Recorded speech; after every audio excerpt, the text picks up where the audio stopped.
Welcome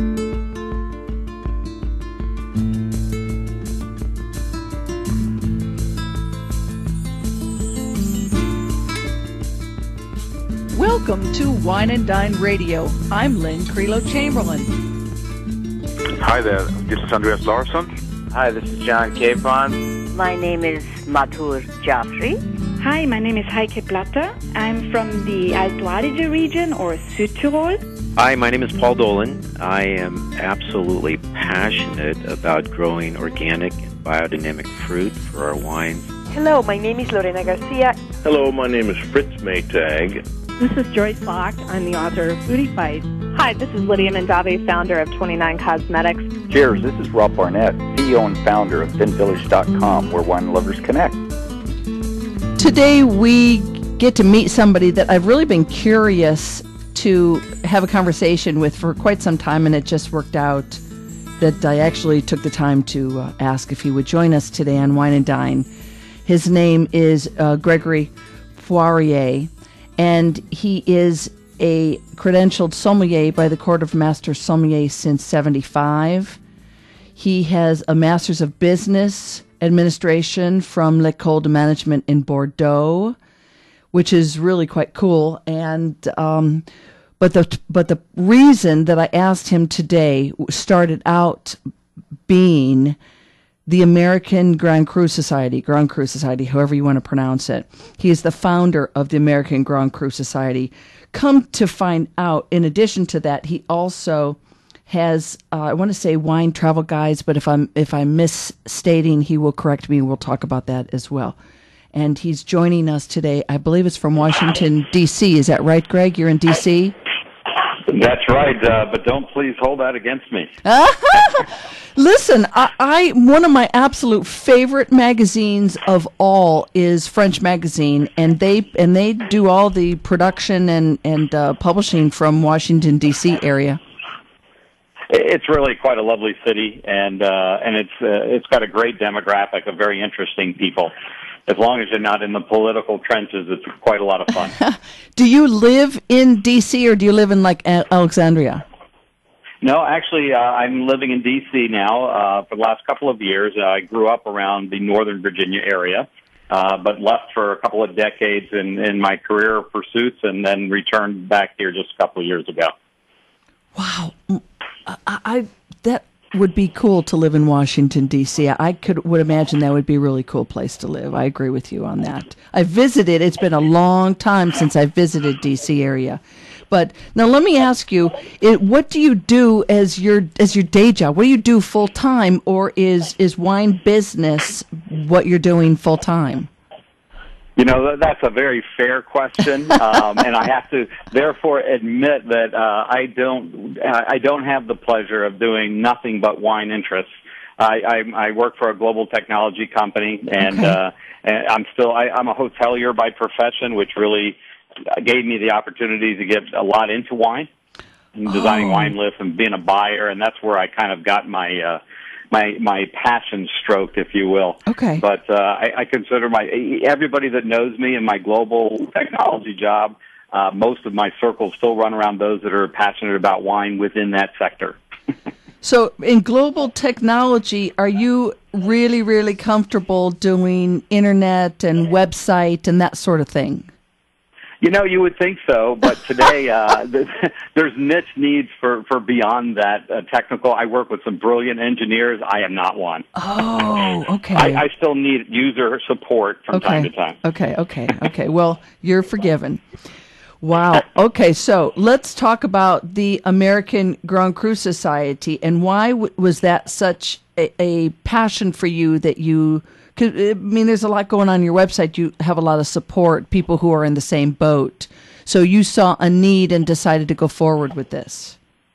You know, it really started out as a concern, and I was in London, and I saw a major American producer was exporting probably a quite lovely red Zinfandel sweetened wine from California, and they were calling it rosé, and being interested in wine and people consumers understanding it and how confusing it can get, I pursued a lot of things, and I found an opportunity to kind of protect the term from being misused by getting it registered properly with U.S. Patent and Trade. Oh, wow. And it really started off first as kind of a defensive move, because I just hate to see something change that really has a long history, and there's a value to the equity of the term.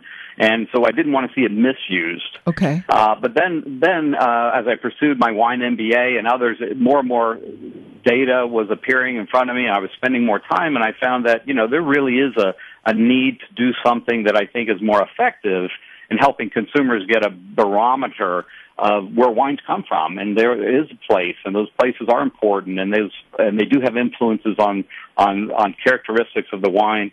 And it's not just about blending and chemists and the mass production stuff for those that care that much about it. So that's what drove to creating the American Grand Cru Society. Did I hear you correctly in that you were, at one point you were from Northern Virginia? Were you born in Virginia, or were you born in France?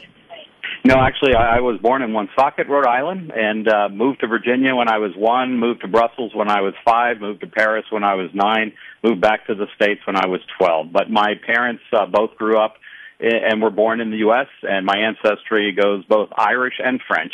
But to be in France, you have to go back to 1755, in the Ardèche region of the Southern Rhone Valley. Oh, wow. Were your parents somehow in the diplomatic corps or something, that you were living in Brussels and Paris? Yeah. No, my dad was involved with missile guidance systems on the Polaris program, which was our first American nuclear deterrent, and then somehow morphed into international telephone and telegraph, working on satellite telecommunications, and I think doing some behind-the-scenes work still for the U.S. government. And that's kind of got us children over to Europe. Whoa, how cool! So you grew up. I'm sorry. Go on. American story. Just a typical American hybrid story, right? We all have stories, and they're all interesting. So you grew up with being very comfortable in English and French, right? Absolutely. I was sent to the grocery store with my bicycle with baskets to get a baguette and other things for the family, and often a bottle of wine too. Wow! Oh my gosh! What wonderful memories you have. Very much so. So how often do you go to France every year, or do you go to France every year? Yeah, I get to France about once a year still. I have great years. 2007, besides the academic year, I also spent another 8 weeks doing research in various areas and did a couple wine tours while I was there. So I have some years where I do more, but typically it's once a year. So was it 97 when you earned your Master's of Business Administration from l'École de Management in Bordeaux? No, I was in the class of 2007. Oh, I'm sorry, 2007. Actually, I went back to school at 49 to get an MBA, but the only reason I was motivated to, at that point in my life, to do it is because it's still the only wine MBA program on the world. And it was really about the global wine industry that drove the interest. So at that time, 8 weeks of classes were in Bordeaux, 2 in London, and 2 in Australia. Oh. Now I think they've expanded it to Northern California as well. Yes, with Sonoma State, the partnership with Sonoma State. That's right. Wow. And what did you do your master's dissertation on? Or your thesis? Yeah, my thesis was on luxury brand marketing techniques and California luxury wine practices, marketing practices. Oh my gosh, how cool! And so you're so lucky that you know French, that you could, go right into that program. Somebody who doesn't know French would not be able to be reading and participating in that academic level.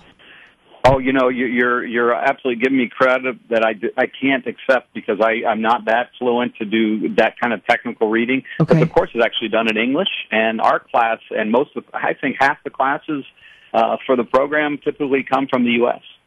So these are Americans, and nothing is done other than in English. So I recommend anybody so motivated to check out the program. Oh my gosh! Let me ask you also, Greg, at the l'École de Management in Bordeaux, do they offer PhD programs? They do have a PhD. They do have PhD pursuits. Absolutely. As PhD programs go, I mean, they have business orientations, but that's really something that's more individualized. Okay. You know, we had PhDs from the program that were doing parts of our curriculum that were PhDs in art and wine, PhD in wine economics, and that kind of stuff. So there's a lot of variations of that PhD level that played into our curriculum. Oh, this is the first I've heard of this. Thank you so very much. I'm going to look into that. Okay, so the American Grand Cru Society is open for, you're inviting people to become members, right? Whether they're industry members or consumer members or media members. Right. We're at the very, very early stages right now. We're filing for nonprofit status. Okay. We are soliciting people to join that just feel a commitment to the cause.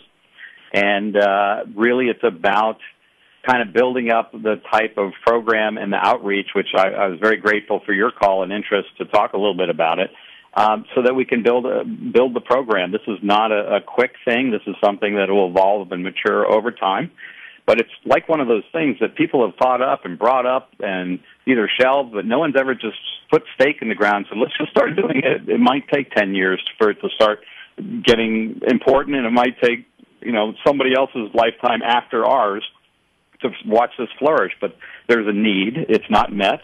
I think consumers want to know, and why not just start doing it? When we come back from break, could you please, if you have a mission statement, so to speak, for the American Grand Cru Society, rattle that off for us?